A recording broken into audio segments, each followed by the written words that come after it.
Hi everyone, welcome back to my YouTube channel. ಎಲ್ಲರೂ ಹೇಗಿದ್ದೀರಾ?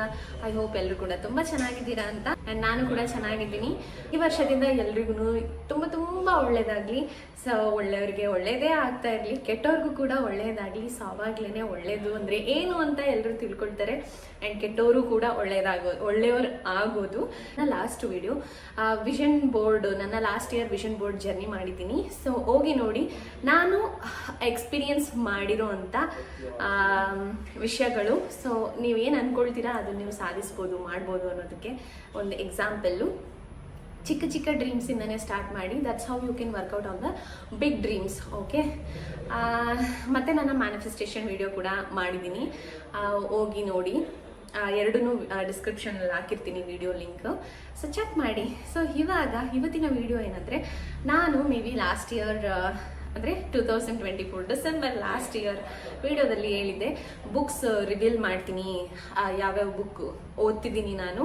And ನೀವೇನಾದರೂ ಪ್ರೆಗ್ನೆಂಟ್ ಇದ್ದೀರಾ ಅಂತಂದರೆ ಬೇಬಿ ಬ್ರೈನ್ ಡೆವಲಪ್ಮೆಂಟಿಗೆ ಆ್ಯಂಡ್ ನಿಮ್ಮ ಬ್ರೈನ್ನ ಕಾಮಾಗಿ ಇಟ್ಕೊಳ್ಳೋದಕ್ಕೂ ಕೂಡ ಯಾವ್ಯಾವ ಬುಕ್ಸ್ ಹೆಲ್ಪ್ ಮಾಡುತ್ತೆ ಅಂತ ಹೇಳ್ತೀನಿ ಅಂತ ಹೇಳಿದ್ದೆ. ಸೊ ಅದಕ್ಕೋಸ್ಕರ ಇವತ್ತು ಕ್ವಿಕ್ಕಾಗಿ ವಿಡಿಯೋ ಮಾಡ್ಕೊಳ್ತಿದ್ದೀನಿ, ಜಾಸ್ತಿ ಮಾತಾಡೋಕ್ಕೆ ಹೋಗಲ್ಲ. ಏನೇನು ಬುಕ್ಕು ಆ್ಯಂಡ್ ನಾನು ಯಾವುದಾದ್ರು ಓದ್ತಿದ್ದೀನಿ ಸೊ ಅನ್ನೋದನ್ನು ಜಸ್ಟು ಕ್ವಿಕ್ಕಾಗಿ ಹೇಳ್ಕೊಂಡು ಹೋಗ್ತೀನಿ. ಆ್ಯಕ್ಚುಲಿ ನಾನು ವೀಡಿಯೋಸ್ ಎಲ್ಲ ಮಾಡೋದು ಸ್ವಲ್ಪ ಡಿಲೇ ಮಾಡಿಬಿಟ್ಟು ನಮ್ಮ ಸಬ್ಸ್ಕ್ರೈಬರ್ ನನ್ನನ್ನು ಮರ್ತೇ ಬಿಟ್ಟಿದ್ದಾರೆ. ಸೊ ಅಷ್ಟು ಡೌನ್ ಆಗಿಬಿಟ್ಟಿದೆ ನನ್ನ ಚಾನಲ್ಲು, ಅಂದರೆ ವ್ಯೂಸ್ ಎಲ್ಲ ಅಷ್ಟು ಕಡಿಮೆ ಆಗಿಬಿಟ್ಟಿದೆ. ಈ ವರ್ಷದಲ್ಲಿ ಇನ್ನೂ ಒಂದು ವಿಷನ್ ಬೋರ್ಡ್ ಅಂತಲೇ ಅಂದ್ಕೊಳ್ಬೋದು, ನನ್ನ ಯೂಟ್ಯೂಬ್ ಚಾನಲ್ನ ಚೆನ್ನಾಗಿ ಒಂದು ಸ್ಟೇಜ್ಗೆ ತಲುಪಿಸೋದು. Dream or wish or anything, so ಮಾಡೇ ಮಾಡ್ತೀನಿ ಅಂತ ಅಂದ್ಕೊಂಡಿದ್ದೀನಿ. So I think I will do it. Okay, so let's start the video. Start ಆಗಿದೆ, ಸಾರಿ, ಟಾಪಿಕ್ಗೆ ಬಂದ್ಬಿಡೋದ. ಓಕೆ, ನನ್ನ ಮೊದಲನೆಯ ಫೇವ್ರೆಟ್ ಬುಕ್.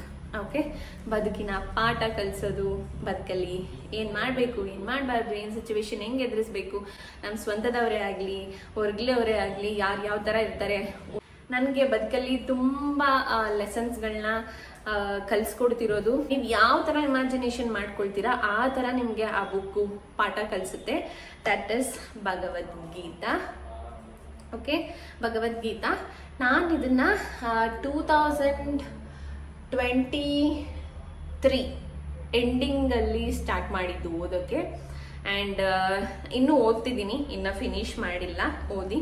ಓಕೆ, ಸೊ ಯಾವುದೇ ಬುಕ್ ಓದಬೇಕಾದ್ರೂ ತುಂಬ ಪ್ರೆಷರ್ ಮಾಡಿಕೊಂಡು ಓದಲೇಬೇಕು, ಮುಗಿಸ್ಲೇಬೇಕು ಅನ್ನೋ ಥರ ಮಾಡಬೇಡಿ. ನಿಮ್ಮ ಮೈಂಡಿಗೆ ಎಷ್ಟು ಒಂದು ಶ್ಲೋಕ ಓದೋಕ್ಕಾಗುತ್ತೆ ಅವತ್ತಿನ ದಿನ ಅಂದರೆ ಒಂದೇ ಶ್ಲೋಕ ಸಾಕು. ಆ ಒಂದು ಶ್ಲೋಕ ಓದಿ, ಆ ಒಂದು ಶ್ಲೋಕ ಅನುವಾದ, ಭಾವಾರ್ಥ ಎಲ್ಲ ತಿಳ್ಕೊಳ್ಳಿ. So that's how you can read. Like ಒಂದೇ ವರ್ಷದಲ್ಲಿ ನೀವು ಕಂಪ್ಲೀಟ್ ಭಗವದ್ಗೀತಾ ಮುಗಿಸ್ಬೇಕು ಅಂದ್ರೂ ಐ ಡೋಂಟ್ ಥಿಂಕ್ ಸೊ ಅಷ್ಟು ಬ್ರಿಲಿಯಂಟ್ ನಾವು ಈ ಜನ್ರೇಷನಲ್ಲಿ ಇದ್ದೀವಿ ಅಂತ. ಒಂದು ಯಾರಾದರೂ ಗುರುಗಳ ದೀಕ್ಷೆ ಪಡ್ಕೊಂಡು ಒಂದು ಭಗವದ್ಗೀತೆ ಒಂದು ವರ್ಷದಲ್ಲಿ ಅಂದರೆ ಇನ್ನೂ ಬೇಗನೆ ಮುಗಿಸ್ಬೋದು, ಅರ್ಥ ತಿಳ್ಕೊಂಡು ಓದಿ ಎಲ್ಲ ಮುಗಿಸ್ಬೋದು. ತಾವೇ ನೀವೇ ಸ್ಟಾರ್ಟ್ ಮಾಡ್ತಿದ್ದೀರಾ ಭಗವದ್ಗೀತೆ ಓದೋದು ಅಂದರೆ ಸ್ಲೋ ಆ್ಯಂಡ್ ಸ್ಟಡಿ ಇರಲಿ. ಒಂದೊಂದೇ ಶ್ಲೋಕಗಳನ್ನ ಓದಿ ದಿನಕ್ಕೆ, ಅಥವಾ ಮ್ಯಾಕ್ಸಿಮಮ್ 2 ಶ್ಲೋಕ ಓದಿ. ಆ 2 ಶ್ಲೋಕನ ಆ ಡೇಲಿ ಅರ್ಥ ಮಾಡ್ಕೊಳ್ಳೋಕೆ ಟೈಮ್ ಹಿಡಿಯುತ್ತೆ. ಪ್ರೆಷರೈಸ್ಡ್ ಮಾಡಿ ನೀವು ಕಂಪ್ಲೀಟ್ ನಾನು ಇಷ್ಟು ತಿಂಗಳಲ್ಲಿ ಭಗವದ್ಗೀತೆ ಓದಿ ಮುಗಿಸ್ಬೇಕು ಅನ್ನೋದು ಏನೂ ಇಲ್ಲ. ನಮಗೆ ತುಂಬ ದಿನ ಇದೆ, ಯಾರು ಯಾವಾಗ ಹೋಗ್ತಾರೆ ಅಂತ ಹೇಳೋಕ್ಕಾಗಲ್ಲ. But hope for the best. ನಮಗೆ ತುಂಬ ದಿನ ಇದೆ ಭೂಮಿ ಮೇಲೆ. ಡೈಲಿ 1 ಅಥವಾ 2 ಶ್ಲೋಕ ಓದಿದ್ರೂ it gives you so much of positive vibes. So ನನ್ನ ಭಗವದ್ಗೀತೆ ಇಟ್ಸ್ ಲೈಕ್ ಬಂದ್ಬಿಡುತ್ತೆ. ನಮ್ಮ ಭಗವದ್ಗೀತೆ ತುಂಬ ಒಳ್ಳೆ ಲೆಸನ್ ಲರ್ನ್ ಮಾಡ್ಬೋದು, ಒಳ್ಳೆ ಪಾಠ ಕಲಿಬೋದು. ಲೈಫಲ್ಲಿ ಏನು ಮಾಡಬೇಕು, ಏನು ಮಾಡಬಾರ್ದು, ನಿಮ್ಗೆ ಕಷ್ಟ ಬಂದಾಗ ಯಾವುದೋ ಒಂದು ಪೇಜ್ನ ರ್ಯಾಂಡಮ್ ಆಗಿ ತೆಗೆದು ಓದಿ, ಅದರಲ್ಲಿ ಆನ್ಸರ್ ಸಿಗುತ್ತೆ ಅಂತ ತುಂಬ ಜನ ಹೇಳ್ತಾರೆ. ಹೌದು, ಅದನ್ನು ನಾನು ಟ್ರೈ ಮಾಡಿದ್ದೀನಿ. And it is like that. ನಿಮ್ಗೇನೋ ಒಂದು ಕಷ್ಟ, ಏನೋ ಒಂದು ಸಿಚುವೇಶನಲ್ಲಿ ಇದ್ದೀರಾ ಅಂದರೆ ರ್ಯಾಂಡಮ್ ಆಗಿ ಹೋಗಿ ಒಂದು ಪೇಜ್ ಓಪನ್ ಮಾಡಿ, ಆ ಪೇಜಲ್ಲಿ ಏನಿರುತ್ತೆ ಅದು ನಿಮಗೆ ಆನ್ಸರ್ ಕೊಡುತ್ತೆ ಅಂತ. Okay, that's how. ಲೈಕ್ ನಿಮ್ಮ ಸಿಚುವೇಶನ್ ಪ್ರಕಾರ ನೀವು ಅರ್ಥ ಮಾಡ್ಕೊಳ್ಬೋದು, ಆ ಥರ ವರ್ಕ್ ಆಗುತ್ತೆ. ನನ್ನ ಮುದ್ದು ಕೃಷ್ಣ ಆ್ಯಂಡ್ ನಮ್ಮ ಕೃಷ್ಣ ಬೋಧಿಸಿರುವಂಥ ಪಾಠ ಅಟ್ಲೀಸ್ಟ್ ನಮಗೆ ಬುದ್ಧಿ ಕೊಟ್ಟಿದ್ದಾನೆ, ನಾಲ್ಗೆ ಕೊಟ್ಟಿದ್ದಾನೆ, ಮಾತು ಕೊಟ್ಟಿದ್ದಾನೆ, ಅರ್ಥ ಮಾಡ್ಕೊಳ್ಳೋ ಶಕ್ತಿ ಇದೆ. ಓಕೆ, ನಮ್ಮ ನ್ಯೂರನ್ಸಿಗೆ ಅದು ನಾವು ಸ್ವಲ್ಪ ಕೆಲಸ ಕೊಡೋದಾ. ಸೊ ಓದಿ ಅಂತ ಹೇಳ್ತೀನಿ. ಆ್ಯಂಡ್ ನೀವೇನಾದರೂ ಪ್ರೆಗ್ನೆಂಟ್ ಇದ್ದೀರಾ ಅಥವಾ ಏನಾದರೂ ಲೈಕ್ ಪ್ರೆಗ್ನೆಂಟ್ ಇದ್ದೀರಾ ಅಂದರೆ ಖಂಡಿತವಾಗ್ಲೂ ಓದಿ. ಮಗು ಗರ್ಭದಿಂದಲೇ ಒಂದು ಒಳ್ಳೆ ಪಾಠ ಕಲ್ತ್ಕೊಂಡು ಬರುತ್ತೆ. You believe or not, baby react ಮಾಡೇ ಮಾಡುತ್ತೆ. ಸೊ ನೀವು ಓದಿ, ರಿಯಾಕ್ಟ್ ಮಾಡೇ ಮಾಡುತ್ತೆ. ಎವ್ರಿ ಡೇ ನೀವು ಓದ್ಕೊಂಡು ಬನ್ನಿ ಆ್ಯಂಡ್ ಅದನ್ನು ಕೇಳಿಸ್ಕೊಂಡು ಬನ್ನಿ, ಖಂಡಿತವಾಗ್ಲೂ ರಿಯಾಕ್ಟ್ ಮಾಡುತ್ತೆ. ಓಕೆ, ಅದು ನನ್ನ own personal experience. Okay, it's like ಕೇಳಿಸ್ಕೊಳ್ಳುತ್ತೆ, ಅಷ್ಟು ಚೆನ್ನಾಗಿ ಕೇಳಿಸ್ಕೊಳ್ಳುತ್ತೆ, ರಿಯಾಕ್ಟ್ ಮಾಡುತ್ತೆ. ಆ ಫೀಲೇ ಬೇರೆ. ಯಾರಾದರೂ ಲೈಕ್ ತಾಯಿಯಂದರು ಅಥವಾ ತಾಯಿ ಆಗಿರೋರು ಎಕ್ಸ್ಪೀರಿಯನ್ಸ್ ಮಾಡಿರ್ತಾರೆ, ಆ ಫೀಲೇ ಇಟ್ಸ್ ವೆರಿ ಡಿಫ್ರೆಂಟ್. ಸೊ ನಾನಂತೂ ನನ್ನ ಮಗು ಜೊತೆ ತುಂಬ ಮಾತಾಡ್ತೀನಿ.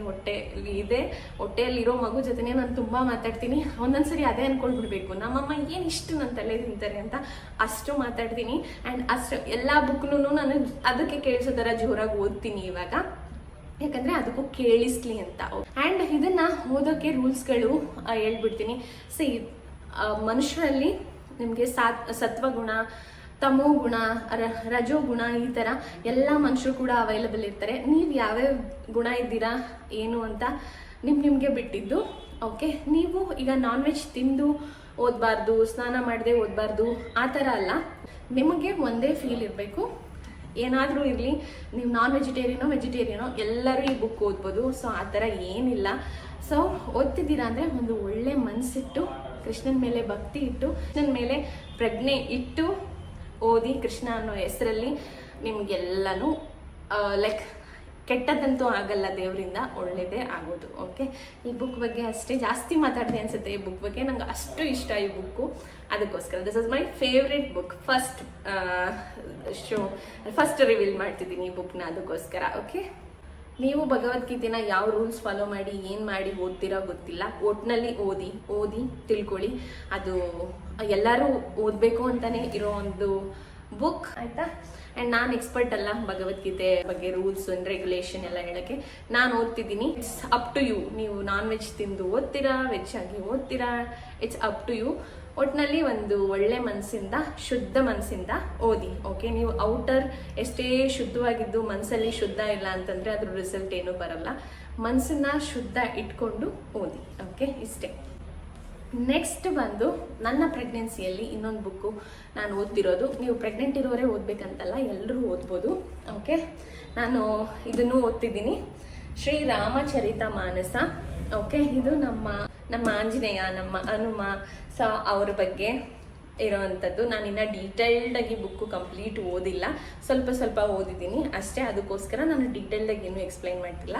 ಇದೊಂದು ಬುಕ್ಸ್ಗಳನ್ನ ಓದೋದ್ರಿಂದ ತುಂಬ ಬೆನಿಫಿಟ್ಸ್ ಇದೆ. ನಾನು ಮುಂಚೆನೂ ಹೇಳಿದ್ದೀನಿ. ಓಕೆ, ಸೊ ಬುದ್ಧಿ ಚುರುಕಾಗ್ತಾ ಹೋಗುತ್ತೆ. ಆ್ಯಂಡ್ ಚಿಕ್ಕ ಮಕ್ಕಳಿಂದನೂ ಅವ್ರಿಗೂ ನೀವು ಟೀಚ್ ಮಾಡ್ತಾ ಬರ್ತೀರಾ. ಅವರು ಓದೋದು ಕಲಿಯೋ ತನಕ ನೀವು ಟೀಚ್ ಮಾಡ್ತಾ ಬರ್ತೀರಾ.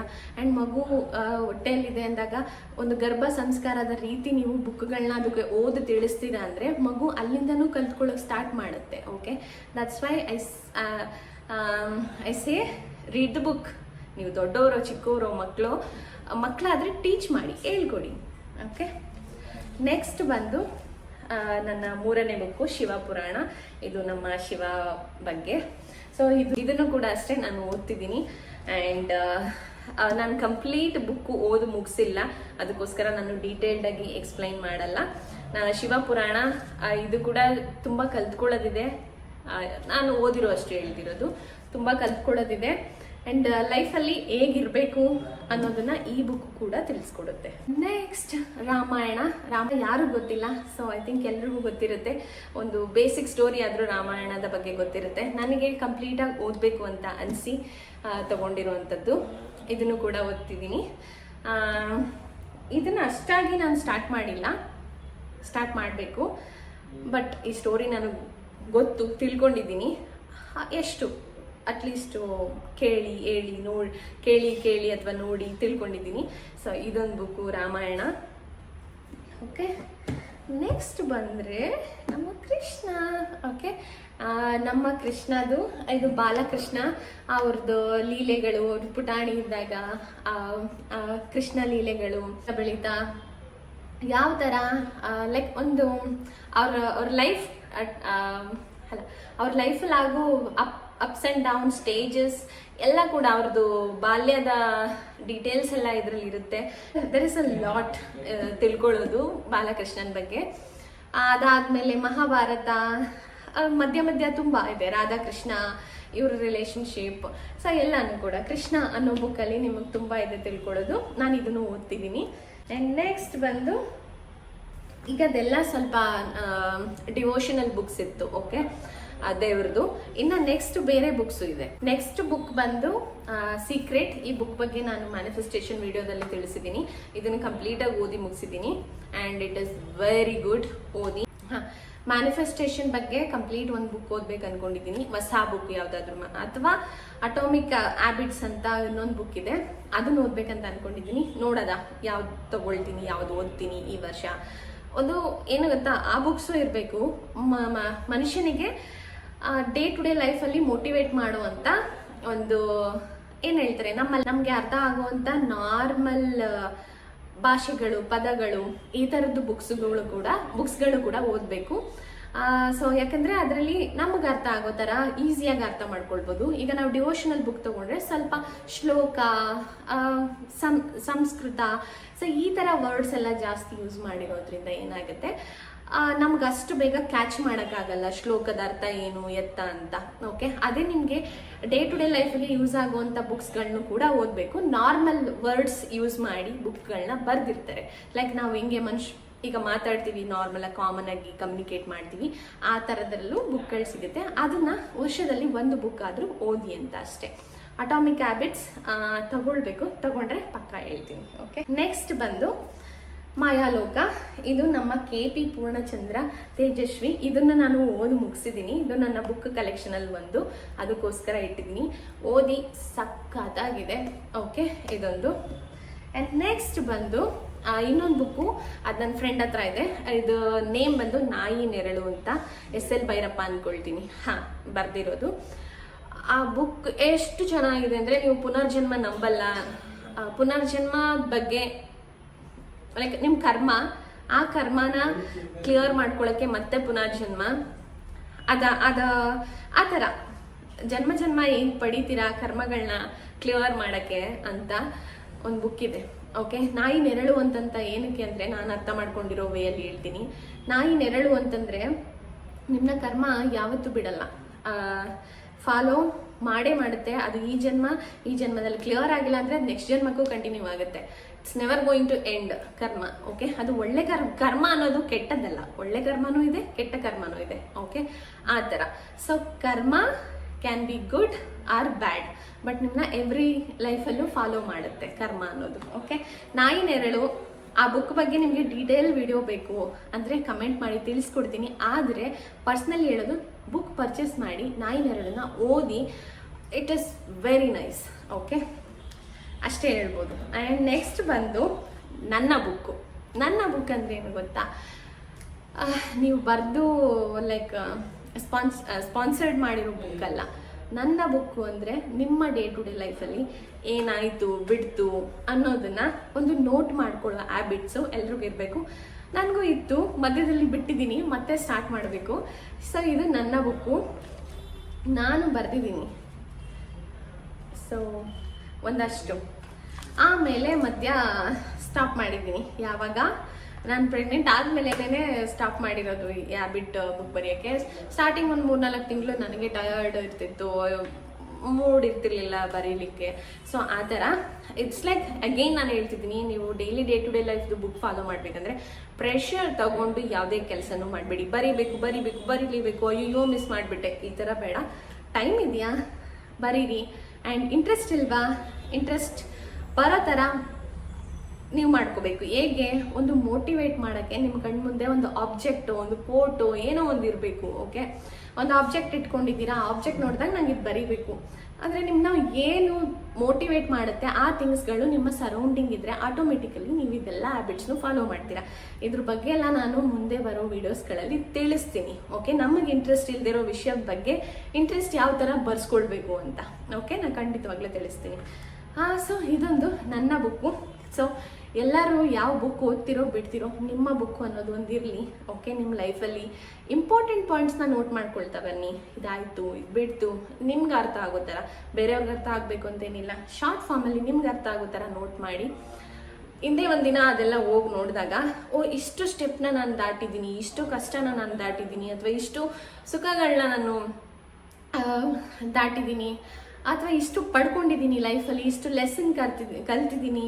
So there is lot to learn in the life. Okay, ನೀವು ಕಲ್ತ್ಕೊಂಡು ಬರ್ತಾ ಇದ್ದೀರಾ ಅಂತಂದರೆ ಆ ಕಲ್ತಿರೋದನ್ನ ನೀವು ಒಂದು ನೋಟ್ ಮಾಡ್ಕೊಂಡು ಬರ್ತೀರಾ. ಹಿಂದೆ ಒಂದಿನ ಬುಕ್ ಟರ್ನ್ ಮಾಡಿ ಒಂದ್ಸರಿ ನೋಡಿದಾಗ ನಿಮಗೆ ಅದು ನಿಮ್ಮದೇ ಒಂದು ಹಿಸ್ಟ್ರಿಯಾಗಿ ಕಾಣಿಸುತ್ತೆ. That gives you different feeling. Okay, ಅದೊಂದು ನಿಮ್ಮ ಬುಕ್ಕು. ಯಾವುದೇ ಬುಕ್ಗಳ ಬಗ್ಗೆ ಇಲ್ಲಿ ನಾನು ಬ್ರೀಫಾಗಿ ಎಕ್ಸ್ಪ್ಲೈನ್ ಮಾಡಿಲ್ಲ, ಲೈಕ್ ಈ ಬುಕ್ಕು ಈ ಅರ್ಥ ಕೊಡುತ್ತೆ, ಈ ಬುಕ್ಕು ಈ ಥರನ ಸ್ಟೋರಿ ಅಂತ. ಯಾಕಂದರೆ ಯಾವುದೇ ಬುಕ್ ನೀವು ಓದಿದ್ರು ನಿಮ್ಮ ನಾಲೆಡ್ಜಿಗೆ ಏನು ಅರ್ಥ ಮಾಡ್ಕೊಂಡು ಗ್ರಹಿಸುವಿಕೆ ಅಂತಾರಲ್ಲ, ಸೊ ನೀವೇನು ಗ್ರಹಿಸ್ಕೊಳ್ತೀರಾ ಆ ಬುಕ್ಕು, ಆ ಬುಕ್ಕಿನ ಅರ್ಥದ ಬಗ್ಗೆ, ಆ ಶ್ಲೋಕದ ಅರ್ಥದ ಬಗ್ಗೆ, ಆ ಪೇಜ್ ಅರ್ಥದ ಬಗ್ಗೆ, ಅದು ನಿಮಗೆ ಬಿಟ್ಟಿದ್ದು. ದಟ್ಸ್ ವೈ ಎಲ್ಲ ಬುಕ್ಕು ಲೈಕ್ ಒಂದೇ ಬುಕ್ನ 10 ಜನ ಓದಿದ್ರು 10 ಜನ ಅರ್ಥ ಮಾಡ್ಕೊಳ್ಳೋ ರೀತಿನೇ ಬೇರೆ ಇರುತ್ತೆ. ಓಕೆ, ಭಗವದ್ಗೀತೆ ಎಕ್ಸಾಂಪಲ್ ತಗೊಂಡು ನಾನು ಒಂದು ರೀತಿ ಅರ್ಥ ಮಾಡ್ಕೊಂಡ್ರೆ ಇನ್ನೊಬ್ರು ಇನ್ನೊಂದು ರೀತಿ ಅರ್ಥ ಆಗುತ್ತೆ. It's like related to their lifestyle, ಅವ್ರ ಲೈಫಿಗೆ ಅದು ರಿಲೇಟೆಡ್ ಆಗಿ ಗ್ರಹಿಸುತ್ತೆ ಹೊರತು ನಾನು ಎಕ್ಸಾಕ್ಟ್ಲಿ ಅರ್ಥ ಮಾಡ್ಕೊಂಡಿರೋ ಥರನೇ ನೀನು ಅರ್ಥ ಮಾಡ್ಕೋಬೇಕು ಭಗವದ್ಗೀತೆ ಅಂತ ಏನಿಲ್ಲ.